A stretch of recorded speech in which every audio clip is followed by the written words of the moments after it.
அதிசயங்கள் செய்கிறவர் நம் அருகில் இருக்கிறார். அற்புதங்கள் செய்கிறவர் என்றும் நமக்குள் வசிக்கிறார். என்னாகமம் 21:8 வாசிங்க பார்க்கலாம். அப்பொழுது கர்த்தர் மோசேயை நோக்கி, நீ ஒரு கொள்ளிவாய் சர்ப்பத்தின் உருவத்தை செய்து அது ஒரு கம்பத்தின் மேல் தூக்கி வை. கடிக்கப்பட்டவன் எவனோ அவன் அதை நோக்கி பார்த்தால் பிழைப்பான் என்றார். கடிக்கப்பட்டவன் எவனோ அவன் அதை நோக்கி பார்த்தால் பிழைப்பான். ஆக எதை நோக்கி பார்க்கணும்? வெண்கல சர்ப்பத்தை கடிபட்ட அப்படின்னா பாதிக்கப்பட்டவர்கள் சிலுவையில் அறையப்பட்ட இயேசு கிறிஸ்துவை நோக்கி பார்க்கும்போது சாதாரண பார்வை இல்லை, சாதாரண கிறிஸ்தவனா இல்லை, பாரம்பரிய கிறிஸ்தவர்களா, சாதாரண கிறிஸ்தவர்களா, சாதாரண ஒரு ஜபம், ஆக சாதாரணமான வாழ்க்கை இல்லை இல்லை இல்லை. நோக்கி பார்க்கிற, உற்று பார்க்கிற, உபவாசம் பண்ணி ஜபம் பண்ணி, ஆக விசுவாசத்தோடு சிலுவையை நோக்கி பார்க்கிறவர்கள் பிழைப்பார்கள்.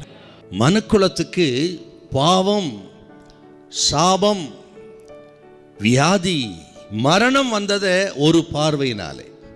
ஏவாளுடைய அந்த பார்வை, ஆண்டவர் புசிக்க கூடாது என்று சொன்ன அந்த விருட்சத்தின் கனியை இச்சித்து பார்த்த அந்த ஒரு பார்வையில் மனுக்குலத்துக்கு பாவம், சாபம், வியாதி, இறுதியில் மரணம் வந்தது. அதிலிருந்து மீட்பு பெற, அதை தலைகளாய் மாற்ற இன்னொரு பார்வை வேணும். அதுதான் உயர்த்தப்பட்ட இயேசுவை நோக்கி பார்க்கிற பார்வை. சிலுவையில் நமக்காக மரித்த ஆண்டவர் இயேசுவை நோக்கி பார்த்தால் எப்பேற்பட்ட சாபமும் விலகும், எப்பேற்பட்ட பாவமும் விலகும், எப்பேற்பட்ட பில்லி சூன்ய கட்டுகளோ பிசாசின் போராட்டங்களை எல்லாம் தவிடுபடியாகும்.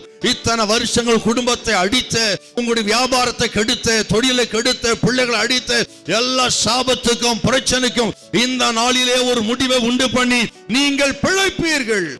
அவரை நோக்கி பார்க்கிற உங்களுக்கு பிழைப்பு உண்டாகுமே தவிர கர்த்தர் உங்களை கைவிட மாட்டார்.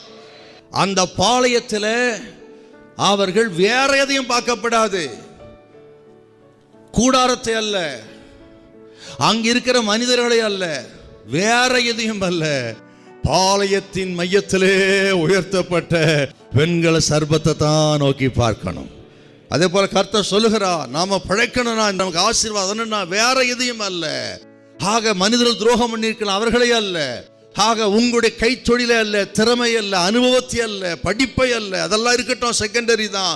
ஆனால் அவைகளை அல்ல, அவைகளை கொடுத்த உயர்த்தப்பட்ட ஆண்டவரையே நோக்கி பார்க்கும் பொழுது இன்று முதல் தேவன் உங்களை ஆசீர்வதிப்பார், உங்களை கைவிடவே மாட்டார். ஹல்லேலூயா, ஹல்லேலூயா.